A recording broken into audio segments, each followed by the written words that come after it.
A shocking disappearance. This was a real whodunit mystery, with the people being involved being powerful. A desperate family. They lived in a neighborhood where the police didn't come searching for a dead body. And a 10-year quest for the truth. I would like to know if something happened to my wife. A perfect life destroyed by the perfect crime. Tonight on Power, Privilege, and Justice.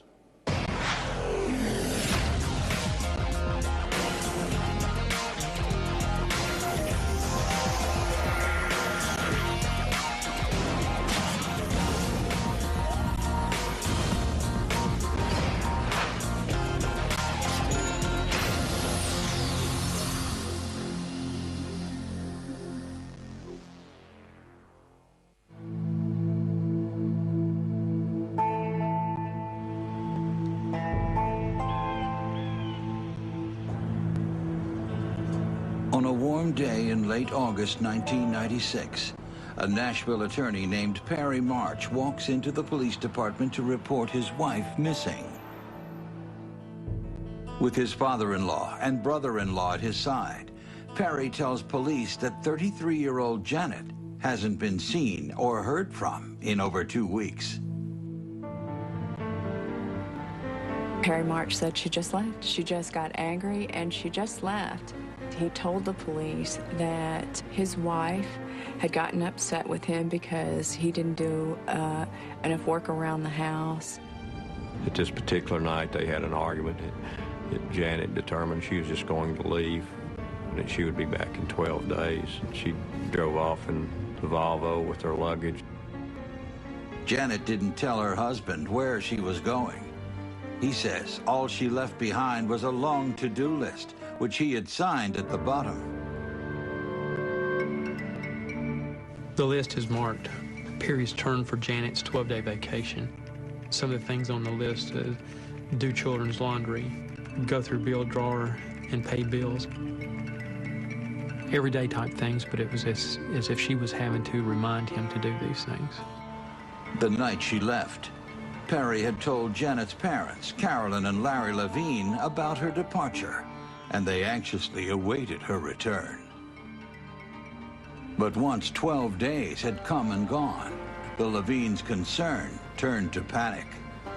I believe Larry Levine even gets somewhat criticized by the detective for not coming forward sooner. Janet March's disappearance came to light 2 weeks after her husband said that she went missing. And it was 2 weeks of time that the police lost. Police begin their investigation at the March home in Forest Hills, one of Nashville's most exclusive neighborhoods. The March's babysitter tells them something hadn't felt right the day Janet disappeared. She saw Janet working on the computer, and she knew Janet was consumed most of the day working on the computer, which was not typical Janet.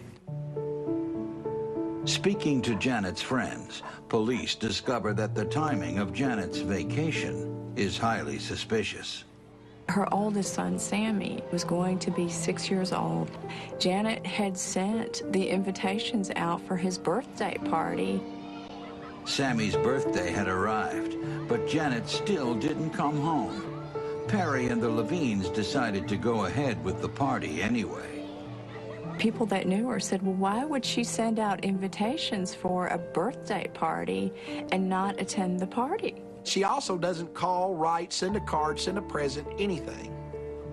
Also, no one who knew her could imagine that Janet would miss Sammy's first day of school. Sammy was very upset because he told the teacher that he never got to say goodbye to his mom.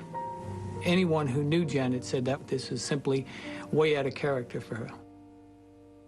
The police searched everywhere. We would check anywhere that a person may be able to go and be somewhat anonymous. Maybe she had some sort of a nervous breakdown. Maybe there was hospitalization going on. Maybe she was in jail somewhere. And there was absolutely no clue of her. Finally, 9 days after Janet was reported missing, police get a lead. Someone has spotted her car.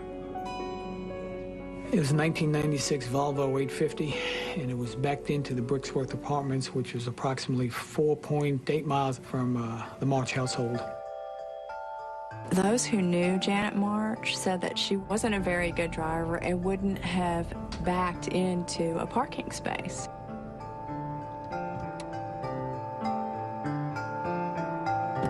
Inside the vehicle, we find personal items, clothing, toiletries, identification, driver's license, passports, and things like that a person wouldn't leave in their car under normal circumstances. Her shoes were up under the brake pedal. Her pocketbook was upside down in the driver's side door pocket. Very unusual. Looked to us like it was a stage scene more than anything else. Investigators are now convinced that whatever happened to Janet March, there was foul play involved. The case changed from a missing persons case to a homicide investigation. A murder in Forest Hills? It seemed impossible. But then again, suburban moms don't usually abandon their kids, hop in their Volvos, and drive off into the sunset. There were secrets lurking on Blackberry Road, and the cops were determined to find them. Investigators quickly get a warrant to search the March's 5-acre estate for clues. We brought in police recruits from the training academy because what we needed at that time was just the manpower, looking for anything that could be considered evidence, just a clue. Aviation was brought in to do aerial reconnaissance to see if there was anything we could see from the air.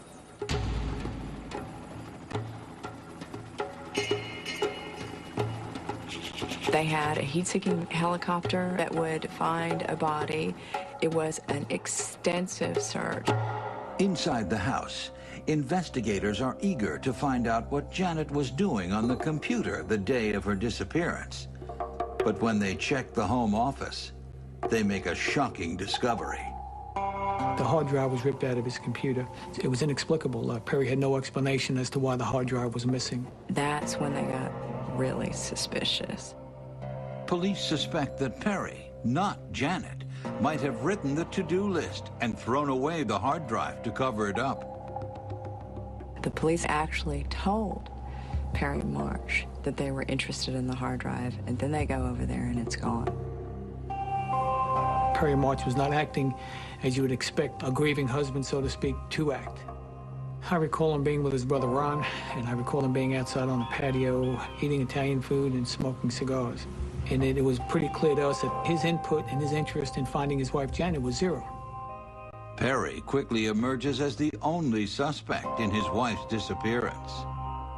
But instead of laying low, he goes on a media blitz, proclaiming his innocence all over the nightly news. I am beside myself that not only have I lost my wife and the mother of my children, but I don't have people hugging me and telling me how much they want to help me. I have police saying you did it. So we're supposed to believe that she would walk away from her 2 children, walk away from a wonderful family life, mother and father, siblings she was very close with, and just have absolutely no contact with them. Her friends said that she wouldn't have been the kind of wife that said, hey, I've had enough. I want to go live my life and do something else. That wasn't Janet March. The Levines begin to realize that waiting 2 weeks to report their daughter missing may have been the worst mistake of their lives. A lot of people think, how could they have been so stupid to not go to the police? They believed in Perry. They believed in what Perry was telling them. And so they decided to go ahead and wait and take him at his word that Janet said she was going on a 12-day vacation. They really didn't want to think that something horrible had happened to their daughter.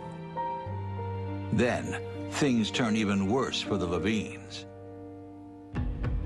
Just 3 weeks into the investigation, Perry packs up his children and moves to Chicago.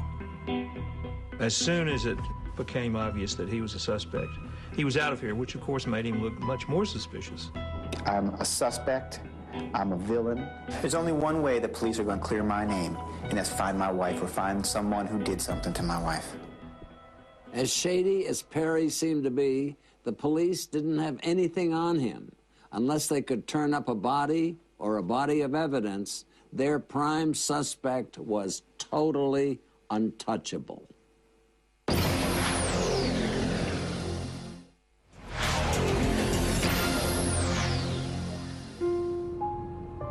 In the fall of 1996, Nashville, Tennessee is embroiled in a puzzling mystery. Janet March vanished more than 2 months ago. Police say her husband, Perry March, remains the prime suspect. From the day that she was reported missing, this town has been consumed with the disappearance of Janet March. There were so many theories about what happened to Janet March, whether anything had happened to Janet March. There were Janet March sightings.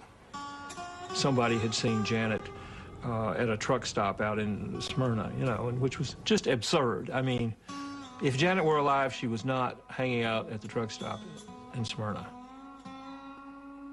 Suddenly, there were more sightings of Janet March than there were of Elvis. The young mother's tragic disappearance had officially turned into tabloid tripe. Quite a departure from the fairy tale romance that started the whole thing off.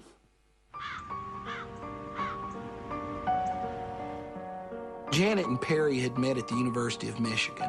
Much like Janet's parents had met at the University of Michigan before them, this was the man that she wanted to marry. And the Levines were very much in favor. Wanted to be a lawyer just like Larry, you know, wanted to go to law school just where Mr. Levine did. This was the quote-unquote nice Jewish boy who had a bright future.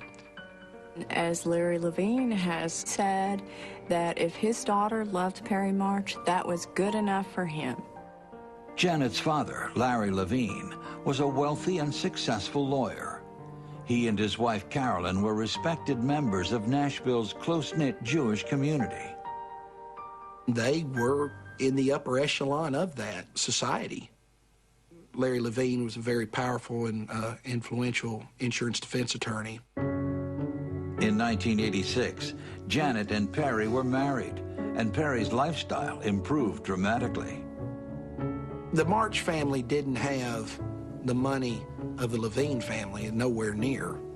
So clearly, economically, was it a step up? Sure. Perry went to them for everything. I mean, everything was paid for by the Levines. Carolyn and Lawrence Levine funded his education at Vanderbilt University Law School. They paid for his books, his living expenses. The Levines really helped him have the lifestyle that he had here in Nashville. I think they loved him and treated him as a son, basically. By 1992, Perry and Janet had 2 young children, a boy, Sammy, and a girl named Sephora. Well, they seemed to have it all. They were well accepted in the community and just seemed to be like a perfect life. Perry became a successful attorney, and Janet's career as an artist and illustrator was blooming. In 1995, the young family moved into a sprawling 5,000-square-foot mansion in one of Nashville's most expensive neighborhoods. They lived in Janet's dream home, and she worked on every last detail to make sure that this house was absolutely beautiful. But 9 years into their marriage, just a few months before Janet disappeared, the picture was not as rosy. The two were fighting. They were fighting so much. They were fighting in front of her parents, and it had concerned them. Everyone around him, close to him and Janet, knew the marriage was in serious trouble. Police discovered that when it came to Perry's career, he had covered up a chilling secret. Perry had worked at one of Nashville's largest and most prestigious law firms, Bassberry and Sims, and he was forced out of that firm. A female paralegal at the company had received 3 mysterious letters. She had no idea who was sending the letters. And these letters were sexually very explicit. After an internal investigation at the firm, they discovered that it was Perry March who was sending this woman the letters. He agreed to pay her some money to avoid a lawsuit. It was about $25,000. And then he left that firm and went to work for the Levines. Larry Levine never knew the real reason why Perry left his previous firm. But apparently, Janet had discovered her husband's dirty secret. They were gathering up her belongings, and someone at the house found a manila envelope, and it had Janet March's name on it, and it had copies of the letters that were sent to the paralegal years earlier, along with a condom wrapper. The police believe that Janet March discovered what happened with Perry March at Bass, Berry and Sims the day before she disappeared. I believe that she threatened him with divorce, and, you know, when she looked at Perry and said, "I'm going to divorce you," it was a lot more than "I'm just going to leave you." Perry was faced with the prospect of losing a standard of living that without her he had never known, and maybe without her he could never even possibly achieve. And he was desperate. Investigators are confident they now have Perry's motive. The police believe that the discovery of what really happened at the law firm sparked a violent argument that ended in her death. In November, 2 months after she disappeared, Janet's family decides to accept the unthinkable and holds a memorial service for her. I think the amount of people here today reflects how much she'll be missed. It's hard for me to imagine that he would have anything to do with it, but I guess there are some unanswered questions. Perry refuses to attend Janet's memorial, claiming it's too soon to give up on her return. There is no evidence that anything has happened to Janet, except that she is not here. I would like to be the first person to know if something has happened to my wife. It was one thing for Perry to steer clear of the service, but to keep Sammy and Zipporah from attending their mother's memorial was just disgraceful. The war between the Levines and their son-in-law was on.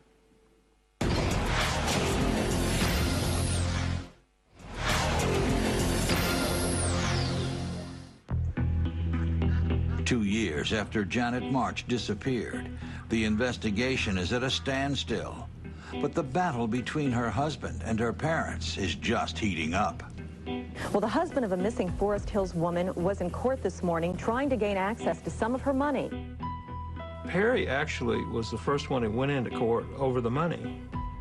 Perry claims he needs money from Janet's estate for child support, but the Levines want to take care of their grandchildren themselves and launch a series of lawsuits.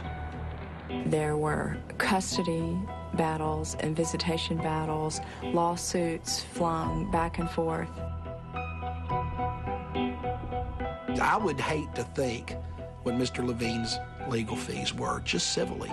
Every few weeks, something would be happening about the money or the children, in addition to, where's Janet? If the Levines were upset that Perry had brought their grandchildren to Chicago, his next move would leave them devastated. Right in the middle of all their legal wrangling, Perry packed up the kids and headed for the border.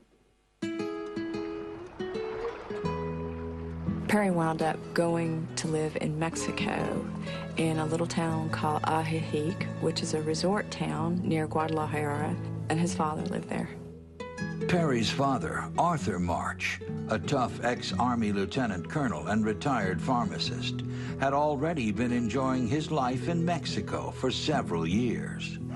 He's a ex-military type. He claims to have been in the Green Beret, Special Forces, that type of thing. He fancies himself an expert in many, many things. He's got a lot of blustery, big talk, but when it comes right down to it, he's just kind of a lovable old curmudgeon. Over the next few years, Perry continues to give interviews to the Nashville media. Hopefully one day we discover what happened to Janet, and all of this will be an interesting story in my life. Though Perry maintains Janet is alive, he has no trouble moving on. He remarries down there, and he marries a woman named Carmen, who is really good looking. She had 3 children. Together they had a child. He continued to do some sort of practice down there. He claimed to be an attorney. Perry believes his troubles are fading into the past. But over 2,000 miles away, the Levines press on with their custody litigation. They didn't want a man that they thought killed their daughter to be raising her beloved children. A year later, in May 2000, a judge grants the Levines temporary custody. Just days later, they take action. Carolyn and Larry Levine went to Mexico to take custody of the children. The arrival of the grandparents was unexpected. The children had gone to school that day, expecting it to be a regular school day. Mr. and Mrs. Levine, accompanied by, as I understand it, it was armed individuals, removed the children from the school, and later that evening flew them to Mexico City and from there to Nashville. Enraged, Perry fights back. Carolyn and Larry Levine were accused by Arthur and Perry March of kidnapping the children. It became an unbelievable hate match between the 2 families. The federal district judge in Nashville ruled that there was no justification for keeping the children outside their habitual residence of Mexico, and ordered the return of the children to Perry March. Having lost the final round of the custody battle, the Levines raised the stakes. Lawrence and Carolyn Levine sued Perry March for the wrongful death of their daughter. I believe her husband murdered her. Perry refused to come back to Nashville. Perry is tried in absentia in civil court and found responsible for Janet's death. The jury rendered a $113.5 million judgment against him, which was one of the highest verdicts in the state at the time. But in a huge victory for Perry, his Nashville lawyers get the judgment overturned on a technicality. Emboldened by his legal victories, Perry resumes his campaign to clear his name. In the summer of 2004, Perry sent a photograph he saw in a magazine to the Nashville DA. He claimed this photo showed Janet in an Athens bar with some friends during the Olympic Games. Not a single person who knew Janet believed it could be her. Talk about fanning the flames. This guy was unbelievable.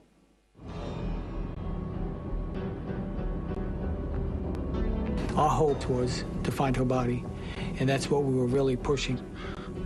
But the leads began to slow down. 8 long years of intensive investigation have turned up little evidence. The evidence was what it was. It was possible that the evidence may not get any better. We tried as hard as we could to find her body. We couldn't do it.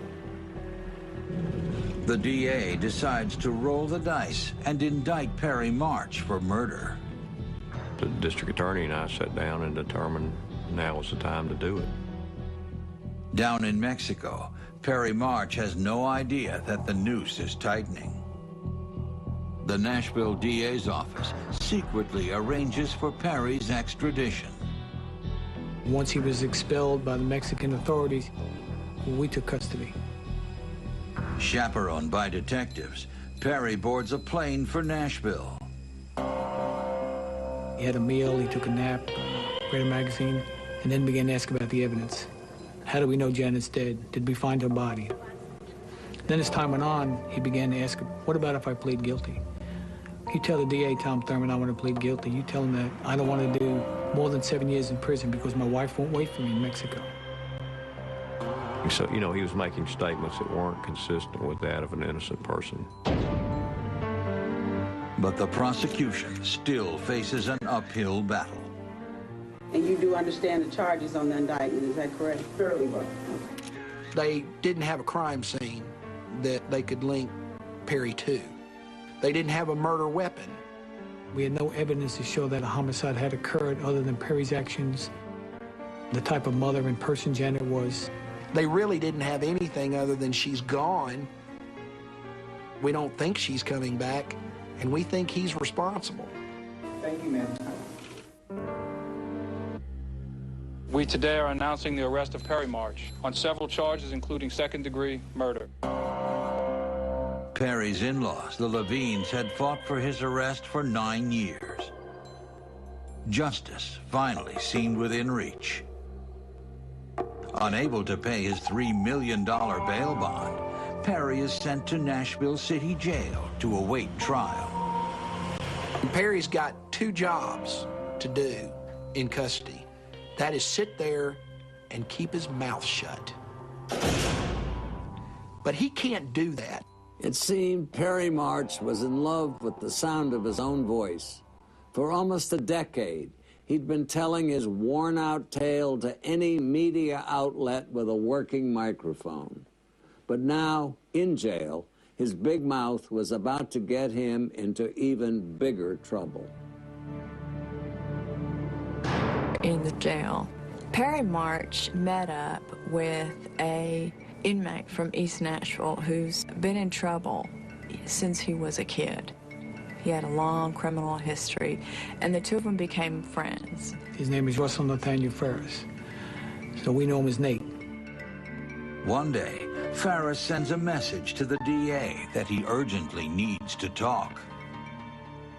And the inmate tells us that Perry March is in the cell next to me, and he's wanting me to kill the Levines. We were just kind of shocked and amazed when he told us. To believe that Perry would actually go and try to recruit someone to kill the Levines was incredible to us. Obviously, we didn't just take his word for it. We said, look, you got to prove it to us. Will he talk about this still? He says, yeah, he talks about it all the time. He never shuts up. We requested that Nate have a tape recorder with him and record any of these conversations.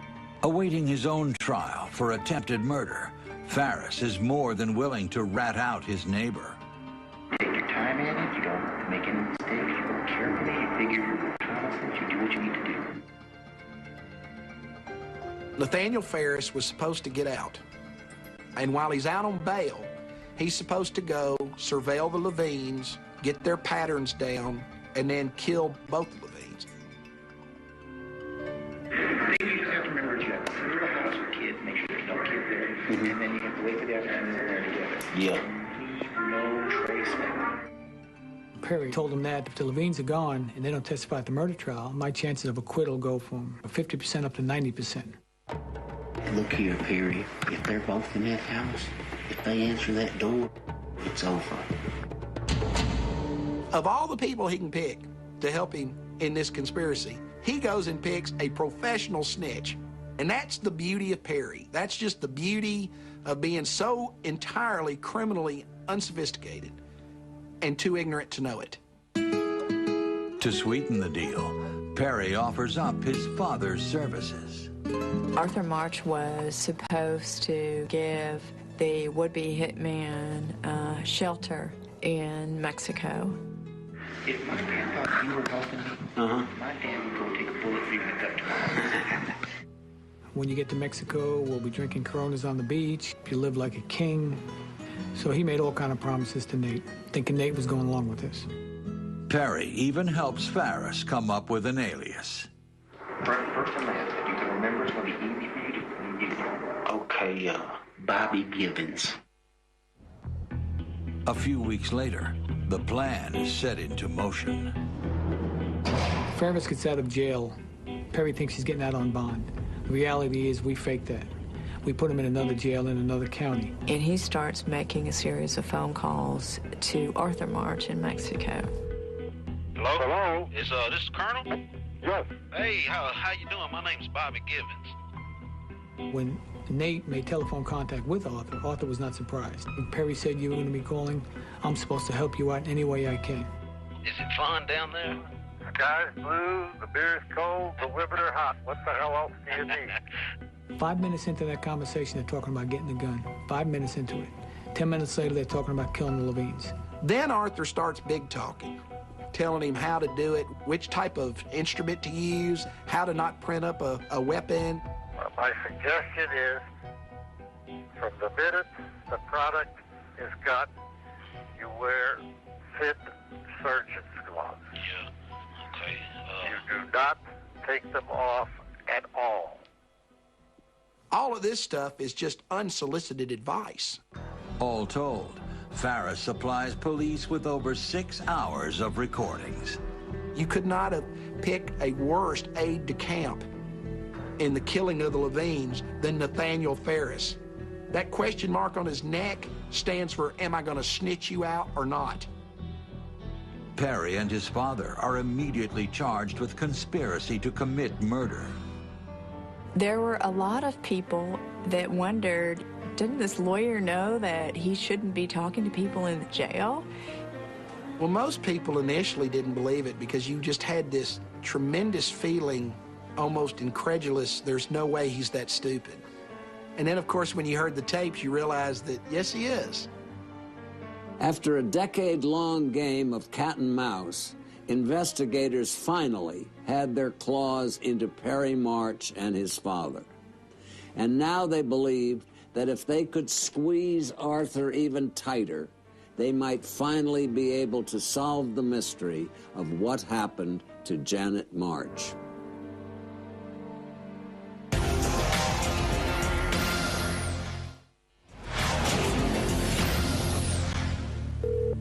Colonel. Yeah. Hey, this is Bobby. Look here. Everything's done. Working with police, informant Nate Farris calls Arthur March in Mexico and pretends that he's killed the Levines. Yeah, but you finished the job up there? Yeah, that's done. Everything's done. I'm in Houston right now, and I will be in Guadalajara at about 2:30. So Arthur drives to the airport in Guadalajara. And the FBI has followed him from his home to the airport. And an FBI agent walks up to him and says, "Are you Arthur March?" And he says, "Yes." Initially, he denies his reasons for being there, and then he subsequently admits that he's there to pick up a guy named Bobby Givens. FBI agents arrest Arthur and take him back to Nashville. As soon as Arthur March gets taken into custody, the case starts unraveling very quickly. Because at this point, police and prosecutors believe that Arthur March had played some type of a role in the disappearance of Janet March. Once prosecutors play the Farris tapes for Arthur, he knows he's in hot water. Facing 7 to 10 years in prison, he's offered a deal. He agrees to plead guilty and do 18 months, but the stipulation is he's got to be cooperative with us in terms of the homicide investigation. State your name for the record, please, sir. Arthur Wayne March. And how old are you? 78. Apparently, Arthur March was as sterling a character as his son. To save his own skin, he turned on Perry and started talking. What he was about to reveal would really cook his son's goose. Did your son ask you to do something for him, to assist him in a matter? Yes, they did. Help dispose of Janet's body. According to Arthur, Perry and Janet had an argument that escalated into a fight, which resulted in her dead. He never mentioned that he killed her. Never. He used the term accident. And maybe Arthur believed him, maybe he didn't, but Arthur fancies himself as the fixer. He's one who could fix situations like this. Arthur loved his son, but he didn't think him entirely capable. Arthur was the kind of guy to say, you know, Perry, you can't do anything right. I mean, you hid the body where? Arthur tells police that Perry hid Janet's body in a wooded area near their house. But the land was about to be developed, so Perry asked his father to help him move the remains. Perry describes for Arthur where the body will be, tells him how many paces it is off the road, drives him to the spot. Did you follow his instructions? Yes. Were you able to find? Yes, with no problem. If you believe Arthur March, it is the first hard evidence in the whole case. They don't have a body, but he gives them the next best thing. He says, I saw the body. Perry and he opened the trunk. Perry grabbed one end and I grabbed the other, and we lifted it into the trunk. Arthur tells the police that he and his son took Janet March's body up to Kentucky. They check into a hotel, and Perry stays in the hotel, and Arthur is supposed to go off and by himself get rid of this body. Perry laid down. He said he was very tired. Gave me the keys to the car. I went back and got in the car, went back out to the highway. So he's looking for a place to bury this body in a stream and can't find a place deep enough when he sees land being cleared. And it was just getting light. And I drove up, pulled over to the side of the road. And there was a big pile of brush. He said it made sense to him to put her body in the brush pile because it looked like the type of brush pile that you would burn. And I cleared away three, you might say like there were holes. And in the first one, I put the clothes that was in there on the top. And then in the next hole, I put Janet. I flipped out the body. Arthur agrees to take detectives to the spot where he disposed of Janet's remains. They search the area extensively, but come up empty. What was your purpose in putting the bag in that brush pile? I have it turned and it would be cremated and there would be no body. Though police don't have any physical evidence to corroborate Arthur's account, they're convinced he's telling the truth. Arthur's story had points of it that were almost so incredible that they had to be true, because who would make this up? And we covered it with Arthur many, many times, and he never deviated, he never changed the story. And I'm going to say this, when it comes to getting rid of bodies, I think Arthur March is probably the world's leading expert. I mean, I don't think anybody can argue that he didn't do a fine job getting rid of the body. Why did you agree to help your son get rid of Janet March's body? It's my son. By this point, Perry probably wished he'd worked alone. But then again, Arthur did such a good job of cleaning up, the prosecution still didn't have a shred of physical evidence to bring into court. On August 9th, 2006, almost 10 years to the day that Janet March vanished, her husband Perry goes on trial for her murder. This case is about murder, about deceit, about an abuse of trust. The dangerous thing about prosecuting a murder without a body is, you know, it's the old argument, and I now present to you Janet March, and see how many people turn around and look. And you look at them and say, well, if you looked, you have reasonable doubt. And I don't know if she's dead. You know what? Neither do that. The prosecution hopes Perry's actions after Janet disappeared and his obvious motive will be enough to sway the jury. He told me that he was afraid Janet was going to divorce him and take his children from him. What was the crime that the discussion was brought up about? For me to murder the Levines. Whose idea was that? It was Perry's idea. The state's star witness, Arthur March, is too ill to attend the trial, but his videotaped confession grips the courtroom. When Arthur admitted that he actually disposed of the body, it was maybe the mystery has been solved. As the evidence against Perry steadily mounts, his behavior surprises the courtroom. He came off as arrogant, patronizing, condescending. I choose not to testify. And that didn't play well. After 7 long days of testimony, the case goes to the jury. All right, if you would stand, please, sir, there and announce the verdict on behalf of the jury. We, the jury, find the defendant, Perry Avram March, as to count 1, guilty of second-degree murder, as to count 2, guilty of abuse of a corpse, as to count 3, guilty of tampering with evidence. I would like to express our profound gratitude to the many people in the Nashville community who gave support to us in our pursuit of justice for our daughter and for our grandchildren.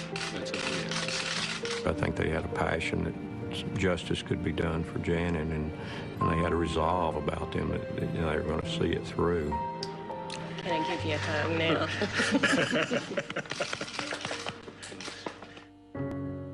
Perry March is sentenced to 56 years in state prison.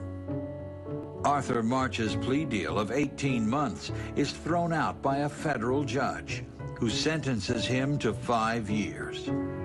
But just 4 months into his sentence, Arthur dies at the age of 79. In its wake, this case has left victim upon victim upon victim. More than Janet Levine died in August of '96.